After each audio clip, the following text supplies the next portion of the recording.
오늘 요절 말씀 47절을 같이 한번 읽어봅시다.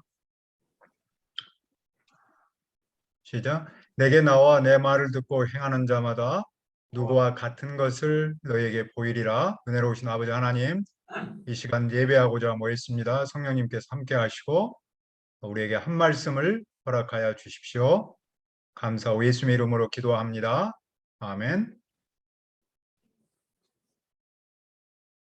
일상의 삶에서 쓰는 말 중에 하나인 언행일치가 있죠. 말과 행동이 서로 같다는 뜻이죠. 세상에서는 이런 사람을 참 높이 평가합니다. 믿음의 세계에서도 이와 같은 말이 있죠. 우리가 아주 자주 쓰는 말이 있죠. 신행일치, 즉 믿음과 삶이 같다라는 뜻입니다. 예수님은 지난주에 이어서 오늘도 제자들에게 계속해서 가르치시는 메시지가 무엇입니까? 36절을 보십시오. 너희 아버지의 자비로우신 같이 너희도 자비로운 자가 되라. 제자의 아버지는 자비로우신 분입니다. 따라서 그분의 아들, 딸도 자비로운 사람이어야 하겠죠. 아버지의 자비를 경험한 그 아들, 딸은 자비로움이 무엇인지를 알기 때문입니다. 따라서 그 사랑을 실천하는 사람은 자비로운 사람으로 살 수 있습니다. 자, 그러면 자비로운 사람이 된다는 말은 무슨 뜻입니까? 37절은 말씀합니다. 비판하지 말라, 그리하면 너희가 비판을 받지 않을 것이요. 정죄하지 말라, 그리하면 너희가 정죄를 받지 않을 것이요. 용서하라, 그리하면 너희가 용서를 받을 것이요.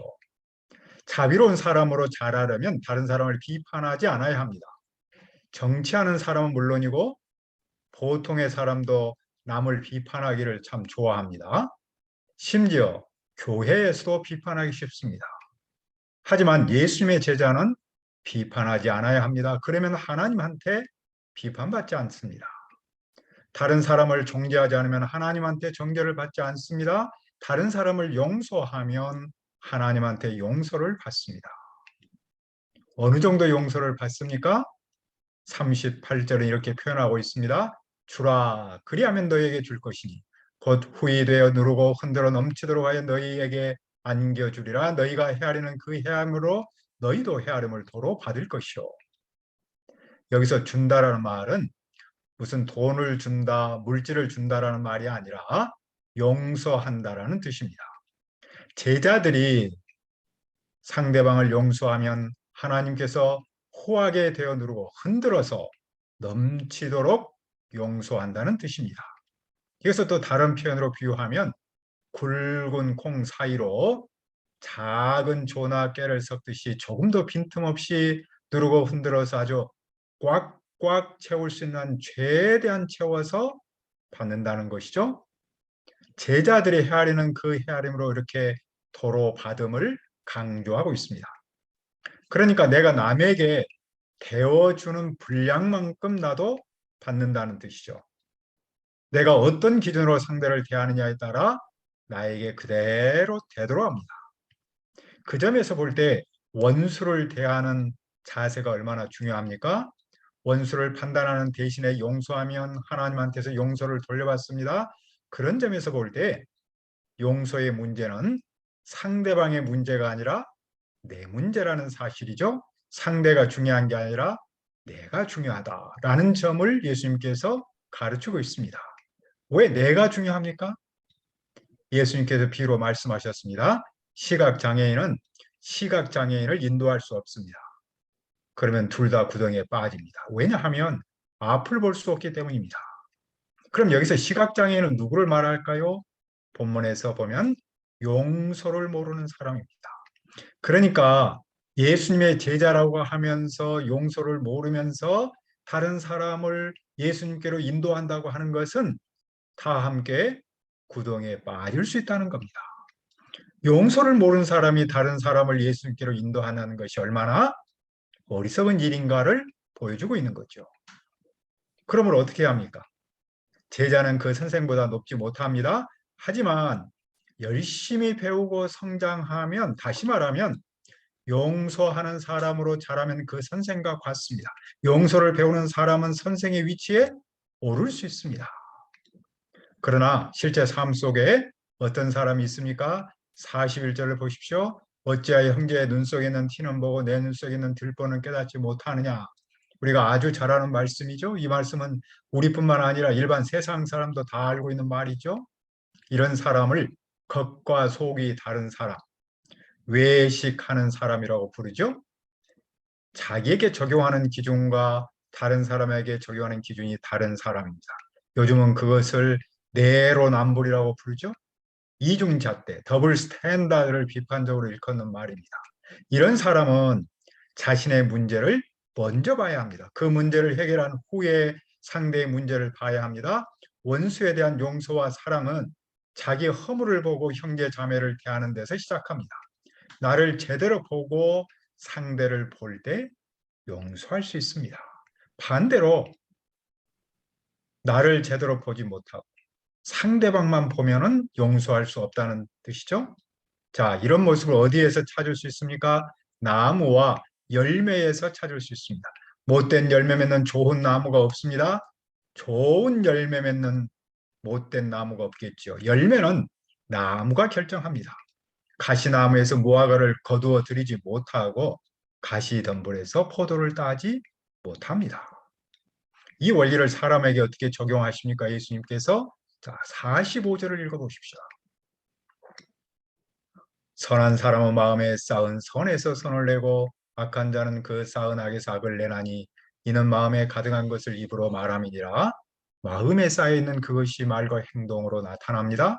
제자로서 오랜 시간 배우면서 연륜을 쌓을 때 어느 순간 그것이 삶으로 나타납니다. 예를 들어서 원수 사랑은 그 사람의 오랜 내공의 열매겠죠. 용서는 상대에게 달리지 않고 내 마음에 달려 있습니다. 원수를 사랑하는 사람이 예수님의 제자입니다. 예수님의 제자는 원수를 사랑합니다. 왜 그럴까요? 원수 사랑은 바로 예수님께서 우리를 향한 사랑이기 때문입니다. 그 사랑이 가장 잘 나타난 그곳이 바로 십자가의 사랑이죠. 그 유명한 아구스티누스는 십자가의 사랑을 이렇게 정의했습니다. 사랑한다는 것은 사랑의 대상인 그가 존재하는 그대로 존재하기를 원하는 것이다. 그러니까 사람이 막 바뀌기를 바라는 것보다는 그냥 있는 모습 그대로 사랑한다는 말이죠.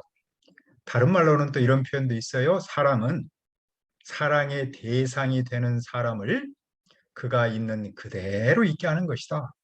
다시 말해서 그 사람을 막 변화하고 사랑을 하면 내가 사랑한다는 그런 뜻이 아니죠. 자, 그런데 문제는 이런 사랑을 우리가 삶에서 실제로 실천할 수 있을까요? 쉽지 않습니다. 그러나 지난주에도 말했지만 그렇다고 해서 이 말씀을 거부하면 우리는 절대로 잘할 수가 없습니다. 내가 지금 할 수 있는 사랑을 실천하면 내가 먼저 기쁘죠? 그럼 내가 기쁨을 맛보면 쉽지 않은 사랑일지라도 또 도전하고 도전할 수 있죠. 내 안에 이미 계신 성령님께서 함께 하셔서 한 단계 높은 사랑을 실천할 수 있습니다. 그러면 우리의 인격과 우리의 삶이 점점 자라가지 않습니까? 그러므로 중요한 점은 원수를 사랑하라라는 말씀을 귀로만이 아닌 마음으로 듣는 것이겠죠. 그런데도 어떤 사람이 있습니까? 46절입니다. 너희는 나를 불러 주여 주여 하면서도 어찌하여 내가 말하는 것을 행하지 아니하느냐. 어떤 사람은 예수님을 주님, 주님이라고 부릅니다. 하지만 그들은 실제 삶에서 예수님의 말씀에 순종하지 않습니다. 왜냐하면 말씀을 귀로만 듣고 가슴으로 듣지 않기 때문입니다. 말씀대로 살려면 삶에서 어려움을 만나기 때문입니다. 어려움을 만날 때 어떤 희생도 하지 않으려고 하기 때문이죠. 그런데 중요한 문제는 그런 그들은 주님의 사람이 아니라는 것이죠. 그러나 반대로 어떤 사람이 있습니까? 47절을 봅시다. 내게 나와 내 말을 듣고 행하는 자마다 누구와 같은 것을 너희에게 보이리라. 예수님의 말씀을 들었는데도 주여 주여 하면서 실제 삶에서는 순종하지 않은 사람이 있었습니다. 그러나 반대로 예수님의 말씀을 듣고 행하는 사람이 있습니다. 근데 예수님은 그런 사람을 어떻게 비유했습니까? 자, 48절 우리 다시 한번 읽어봅시다. 집을 짓되 깊이 파고 주추를 반 속에 놓은 사람과 같으니 큰 물이 나서 탕류가 그 집에서 부딪히되 잘 지었기 때문에 능히 요동하지 못하였거니와. 말씀을 듣고 행하는 사람은 땅을 깊이 파고 반석 위에다 기초를 놓은 집을 짓는 사람과 같습니다. 홍수가 나서 물살이 그 집에 들이쳐도 그 집은 흔들리지 않습니다.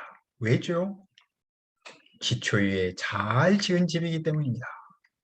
당시 이스라엘은 연중 강우량과 그 횟수는 많지 않았습니다. 그런데 우기에는 큰 비가 와서 홍수가 날 때가 있습니다. 그때 기초가 튼튼하지 않은 집은 물에 휩쓸려 갔습니다. 하지만 잘 지은 집은 요동하지 않았습니다.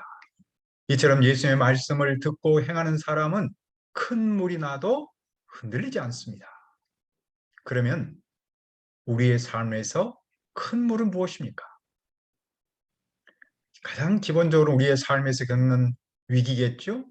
또는 죽음입니다. 사람은 누구나 죽습니다. 그런데도 대부분은 죽음을 생각하지 않습니다. 하지만 개인의 종말이 오는 그것처럼 역사의 종말도 옵니다. 예수님께서 때가 오면 이 세상에 다시 오십니다. 그때 그날은 구원의 날이면서 동시에 심판의 날입니다. 그때 누가 구원받고 누가 심판받습니까? 예수님이 계속해서 강조하시죠. 말씀대로 사는 사람은 구원받지만 말씀대로 살지 않은 사람은 심판받습니다.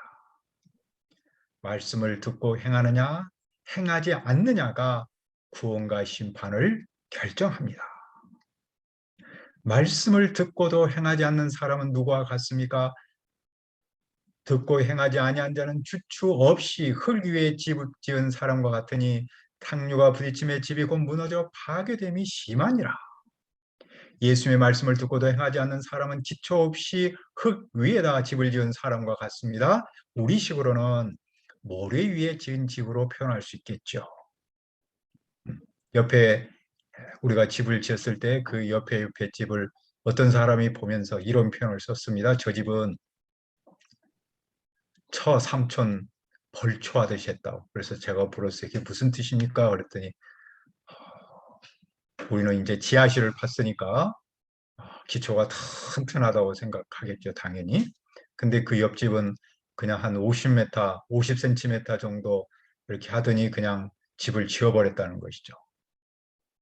그래서 제가 보통의 사람도 기초를 얼마나 중요시 여기는가 하는 것을 배웠습니다. 아이들은 바닷가에서 놀면서 모래로 집을 짓잖아요. 그 모래집은 참 예쁩니다. 하지만 가장 큰 약점은 뭐예요? 파도가 치면 그 집은 한순간에 사라지는 데 있죠? 왜냐하면 모래집에는 기초가 없기 때문입니다. 기초가 없는 사람도 이와 같습니다. 요즘 한 방에 훅 간다 그런 표현들이 있습니다. 보통 이제 무슨 정치인이나 연예인들이 하루아침에 사라지는 모습을 보면서 그렇게 표현하죠. 그런데 어디 유명인사만 그럴까요? 어떤 노래의 가사처럼 청춘도 한 방에 훅 가고 인생도 한 방에 훅 갈 수 있죠. 무엇이 문제입니까? 기초를 제대로 놓지 않았기 때문입니다. 그 사람은 그러면 왜 기초 없이 지을까요? 평소에는 기초가 있는 사람이나 없는 사람이나 차이가 없기 때문입니다. 기초를 튼튼하게 한다고 해서 당장 그 효과가 나타나지 않기 때문입니다. 오히려 시간과 물질이 더 들어가서 피곤할 수 있습니다. 그래서 이론적으로 알면서도 기초를 튼튼히 하는 일을 잘 하지 못합니다. 그러면서 이렇게 합리화하죠? 별일이 있겠어요. 그러나 기초 없는 집, 즉 말씀을 듣고도 행하지 않은 사람은 결정적인 순간에 한 방에 훅 하고 사라집니다. 그러므로 말씀을 들을 때 우리에게 어떤 자세가 필요합니까? 귀로만 들으면 안 되고 삶으로 들어야 합니다. 말씀을 듣고 실제 삶 속에서 실천하는 일에 힘써야 합니다. 그러면 오늘 우리가 듣고 행해야 할 말씀은 무엇입니까? 바로 원수를 사랑하라. 이 말씀을 듣고 행하는 일은 쉽지 않습니다. 지난주에도 바울 사도의 그 영화를 통해서 우리가 생각했던 것처럼 참 쉽지 않습니다. 그런데도 예수님은 계속해서 제자들에게 이 말씀을 강조하십니다. 왜냐하면 로마 사회 속에서 그들이 진정한 하나님의 사람으로 세상의 소금과 빛으로 살려면 이 말씀을 실천해야 하기 때문이죠. 그리고 무엇보다도 개인적으로 이 말씀을 듣고 행하는 일은 신앙의 기초, 인생의 기초를 놓는 일이기 때문입니다. 요즘 우리는 일종의 보험 천국이라는 말처럼 보험 상품이 많은 시대에 살고 있지 않습니까? 부정적인 것도 있지만 긍정적인 것은 그 보험이 상당한 유익이 있다는 것이죠. 언제 그렇습니까? 바로 위기의 때입니다. 우리가 삶에서 가장 중요한 보험, 천국 보험은 무엇입니까? 바로 말씀을 듣기만 하는 사람도 아니고 말씀에 관해 about 사람도 아닙니다. 그 말씀을 내 말씀으로 영접하고 삶 속에서 내가 할 수 있는 한 가지 한 가지를 실천하는 사람이죠. 삶에서 정말로 말씀대로 사는 사람, 그것이야말로 우리가 천국 보험의 핵심이라고 할 수 있습니다. 제가 이곳에 와서 이렇게 이제 강의를 들으면서 한 가지 이렇게 기억에 남는 것이 있습니다. 그 용서라는 주제였는데요. 이제 중국에서 있었던 일이라고 들었는데 그 천수답이라는 게 있잖아요. 옛날에 이제 그 산 꼭대기 같은 데다가 논을 만들어서 비가 오지 않으면 농사를 지을 수 없는, 그래서 천수는 하늘천이고 수는 물이고 답은 이제 논이라는 뜻인데, 근데 어떤 그 믿음을 갖고 있는 두 형제가 자기 논이 맨 꼭대기에 있어서 물을 이렇게 수동으로 기르는 것을 해서 물을 열심히 두 형제가 자기 논에다가 물을 댔다 그러네요. 그런데 밤에 자고 그 다음날 아침에 가봤더니 그 밑에 있는 동네 할아버지가 논구멍에다가 이렇게 구멍을 뚫어가지고 자기 물을 다 가져와 버렸대요. 그래서 이제 동생은 굉장히 화를 많이 내는데 형은 조금 더 성숙한 믿음의 사람이어서 참자 그렇게 했다 그래요. 그런데 그런 일이 반복되어서 이제 자기 목사님한테 가서 저 어떤 A분을 조금 야단을 쳐달라 뭐 그렇게 했다 그러네요. 그랬더니 그 목사님이 어, 이 말씀을 비유로 들면서 우리가 참 용서를 배우자. 그러면 어떻게 하면 좋겠는가 그랬더니 그 동네 아저씨 논에도 너희들이 불을 갖다가 다 대줘라. 그래서 정말로 힘든 마음을 참고 이렇게 불을 대줬다 그래요. 그랬더니 그 아저씨가 놀래가지고 이건 내 논인데 왜 와서 어? 네가 물을 대냐.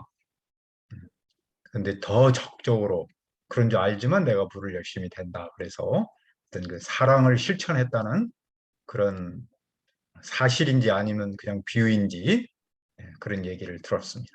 사실 우리가 실제 삶 속에서 사랑을 실천한다는 일은 기쁘고 좋고 그런 사람에 대해서는 그렇게 문제가 없겠죠. 근데 본문에서 예수님은 원수를 사랑하라는 말씀을 하고 있습니다. 자, 그것은 실제 삶 속에서 얼마나 쉽지 않은 일인가. 그런데도 예수님은 왜 그것을 강조하고 계시는가? 당시 로마 사회에서 누가 공동체는 정말로 바람 앞에 등불처럼 오히려 생존을 생각하고 그 어떤 힘도 없었던 교회지 않습니까? 그런 그들이 로마를 향해서 자기를 박해하고 못 살게 하는 그들을 위해서 오히려 사랑으로 실천한다냐. 그것이 바로 예수님께서 십자가에서 죽으신 그 사랑을 보여준다면 그것이 세상을 향한 아름다운 전도의 열매라고 할 수 있겠죠. 그리고 그것만이 그 세상을 변화하고 그들에게 예수 그리스도의 십자가의 사랑을 증언하고 또 그들이 그 사랑을 받아들이는 말 그대로 생명의 힘이고 전도의 힘이라고 믿었기 때문입니다. 지금 우크라이나에서 이제 여러 가지 어려움이 있죠. 그래서 우크라이나 선교사 대부분은 한국으로 돌아왔습니다. 그런데 키예프 UBF에는 한국의 선교사들은 많이 왔는데 많은 현지인이 남아 있습니다. 15살 먹은 한 아들은 자원하에 입대를 하겠다고 해가지고 그의 부모의 마음을 무겁게 했다는 소식이 카톡으로 들어왔습니다. 그러면서 기도를 해달라고 그렇게 요청을 했습니다. 또 몇몇 사람들은 루마니아, 폴란드 이쪽 UBF로 피신을 했다고 기도 제목이 들어왔어요. 근데 하여튼 기본적인 것은 그들의 안전을 위한 기도 요청을 많이 들어왔습니다. 소식으로.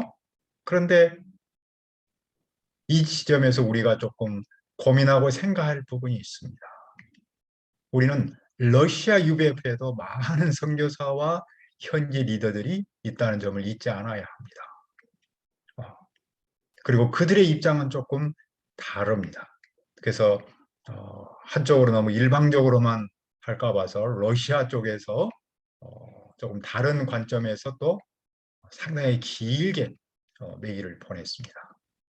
즉 누구든지 우리는 예수님의 사람으로서 정말로 양쪽을 다 용서하는 마음을 가지라는 뜻입니다. 우리 지금 한국의 대통령 선거에 대해서 이쪽에 와서 보니까 교민, 우리 UBF 선교사도 그렇고 다른 한인 선교사들도 관심이 많습니다. 그 네거티브로 야단 법석이죠. 앞으로가 걱정입니다. 그러나 자주 하는 말이지만 교회의 중요성입니다. 3월에는 캠퍼스뿐만 아니라 이 나라에 그리스도의 봄이 와야 하지 않겠습니까? 이런 우리의 현실 앞에서 세상과 나는 별 상관이 없이 흘러가는 것처럼 보입니다. 아니 어떤 점에서는 이 시대에서 우리 자신과 교회가 할 수 있는 일이 없어 보입니다. 말씀을 듣고 행하는 삶 신행일치를 한다고 해서 그것이 무슨 이 사회에 이 치열한 싸움을 하고 있는 그곳에 어떤 영향력을 끼칠 수 있을까라는 생각도 합니다. 그러나 우리가 놓쳐서는 안 될 것이 있습니다. 신앙과 삶의 이중법적 구조를 붙들어서는 안 됩니다. 교회는 개념만 있는 것이 아닙니다. 순수한 신학만 있는 것도 아닙니다. 뭐 아름다운 미학만 있는 것도 아닙니다. 어떤 것입니까? 바로 삶이 있고 행함이 있는 것입니다. 우리가 정말로 말씀대로 살면 우리의 가정과 캠퍼스, 그리고 이 나라 온 세상에 영향력을 나타낼 것입니다. 물론 그것은 처음에는 아무 영향력이 없는 것처럼 볼 수 있습니다.